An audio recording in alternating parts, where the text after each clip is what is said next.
That down. Let's move on to this, shall we? A number of years ago, it became kind of big headline news that Marvel started moving all their production out to Atlanta. And, at the end of every Marvel movie would be that big Georgia peach saying, made in Georgia at the end of all their shows, of their Disney Plus shows, made in Georgia, all that kind of stuff, right? Well, very quietly, but very definitively, Marvel has been moving their production out of Georgia and now moving it over to the UK. And it's causing some major repercussions for the folks in Georgia. The New York Post writing, Marvel leaves Georgia to film superhero movies in the UK, gutting state's movie industry. One person there saying, you feel like a jilted lover. I'm going to read a bunch of this because it's quite interesting. It says this. Marvel Studios has shifted most of its production out of Georgia in favor of the United Kingdom, a move that has gutted the Peach State's film industry, wiping out nearly half of its spending and leaving a once bustling sound stages largely empty. The Disney-owned studio behind Spider-Man: Homecoming and She-Hulk: Attorney at Law filmed nearly 24 projects in Atlanta over the past decade. But starting with this summer's Fantastic Four First Steps, Marvel is shifting its superhero slate, including the 2 new Avengers films and the next Spider-Man film, to facilities outside of London. There's a quick peek of Tom Holland in his Spider-Man outfit. While major studios, including Disney, Netflix, and Warner Brothers Discovery, threatened boycotts over Georgia's 2019 abortion law, with some smaller productions leaving in protest, Marvel's current exodus in the UK is driven purely by economics.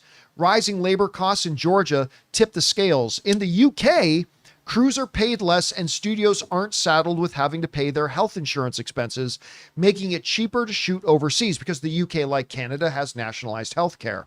Learn something, US. Anyway, the results has been devastating. Georgia's film and TV spending has plunged. Get this. Georgia's film and TV spending has plunged nearly 50% in just 3 years. With just 245 projects filmed in the fiscal year ending June 2025, down from 412 in 2022.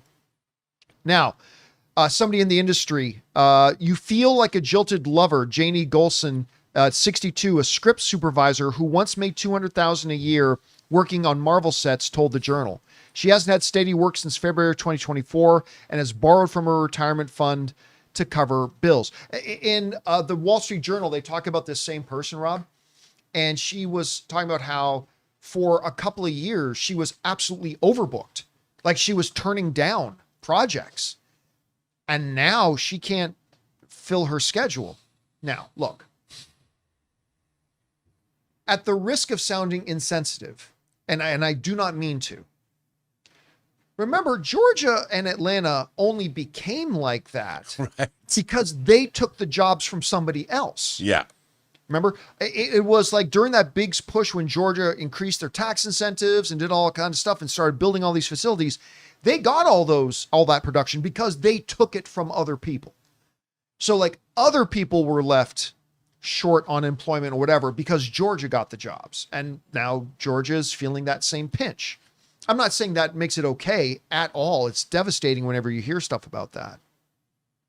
But, in the UK, they have nationalized health insurance. So the studios don't have to pay for everybody's health insurance on their stuff.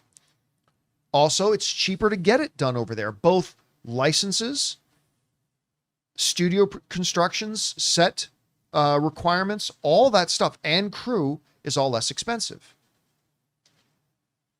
Now, I've seen a lot of people get angry about this, and I get it. I do. But there is a little bit of an inherent hypocrisy in getting angry about it.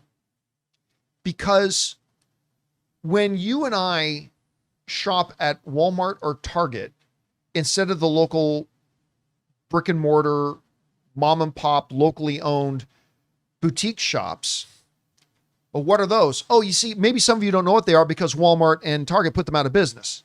But that happened because when you and I shop at Walmart and Target, we're doing it because we can get it cheaper there. So that's fine for us. Like, hey, I'm saving money. But by not supporting these local businesses, I might be putting them out of business by going to these Walmart things because they have lower costs. But we're the consumer. We go for what's cheaper. So we think it's okay for us to go to what's cheaper. It's good for us, but not good for other people. Again, I'm not defending Marvel taking their production out of country. I'm just saying it's kind of understandable, and it's a little bit hypocritical of us who do the exact same things in our own lives when somebody big like Marvel says, hey, we can make these movies for $18 million cheaper if we shoot it over there instead of here.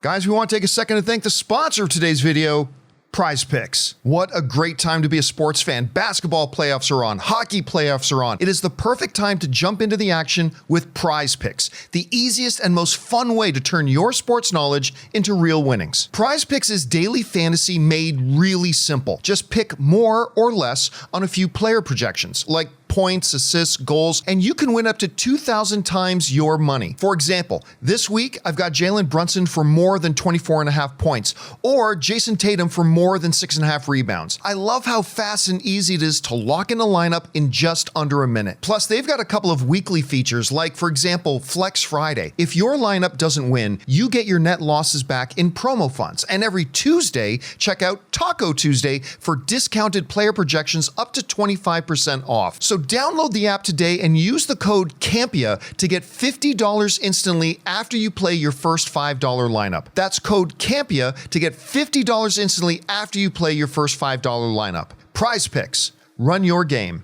Again, it sucks. I'm not denying that it sucks and it's terrible, but I am very happy for all the industry people and crew members and all that kind of stuff who are in the UK that are going to get a lot more work now. So I'm very happy for them. But it sucks for people in Georgia and stuff like that. By the way, they still had over 200 productions in Georgia. Yeah. They just don't have nearly as much. Rob, this is a major shift, just as much as it was a major shift when Marvel started moving all their stuff to Georgia and Atlanta. It's a big thing. Do you see somewhere down? Do you think this is a more permanent thing? Do you see Marvel maybe bring their production back to the US? I don't know. How do you see this? And how big of a deal is this? Well, I think it's a big deal. I mean, I think it's when we're seeing our industry exported to foreign countries, the whole, that's not a good thing. But, we in this country, we're a country of abundance, but we've priced ourselves out of competitiveness. And look at LA. Everyone has their hand out when you're trying to make a production. It is very difficult to make product in LA because it's so expensive. And overall, what ends up happening is it's not just the movies themselves, it's the surrounding economies.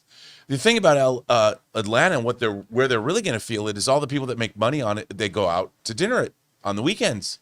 It's all the other businesses that benefit from all the money that Hollywood's pouring into that city.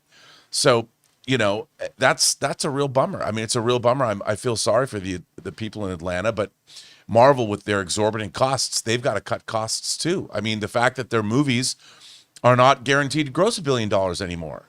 When was the last time they made a movie? I mean, even Superman's going to cross 600 million this week. When was the last time a Marvel movie? I mean, you had Deadpool and Wolverine and Spider-Man No Way Home, but after that, Guardians 3. Yeah, Guardians 3, and I guess in the Multiverse of Madness as well. But the last three, Captain America, Thunderbolts, Fantastic Four. I mean, it's not a guaranteed to make $500 million. They have to cut costs. They have to. And it's a bummer. I mean, but Atlanta, there's still work to be had there, and maybe not as much work. I wish we had that much production going on here in LA. Yeah, and by the way, correct me if I'm wrong on this, guys, but I believe one of the craziest stories I read about how production's gone overseas, there's even one or two, I can't remember which ones, and guys, again, in the live chat, correct me if I'm wrong, but there's one or two really popular game shows that they literally fly their contestants overseas because it's cheaper for them to make the game show in another country and fly all the contestants over and back than just shooting in the US.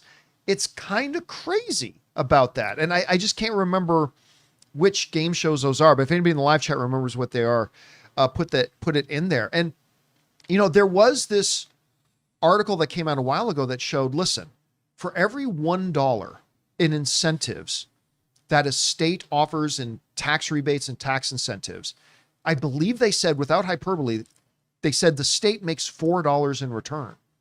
from revenue generated for the industry and all that kind of stuff, and tax revenue, what have you. So I think maybe states are going to have to relook at ponying up more money for those tax incentives. There's some good. I mean, Illinois has good tax incentives. Iowa just implemented tax incentives. So, Yeah. Anyway, guys, question is for you. What do you think about this? Now, when we see your friendly neighborhood Spider-Man down in Brooklyn or in Queens, that's might be Glasgow, or it might be Westchester. Well, it truly is Glasgow now, and Spider-Man. Oh yeah, that's right. They've redressed the town. Or it might be London you're actually looking at, and not Queens.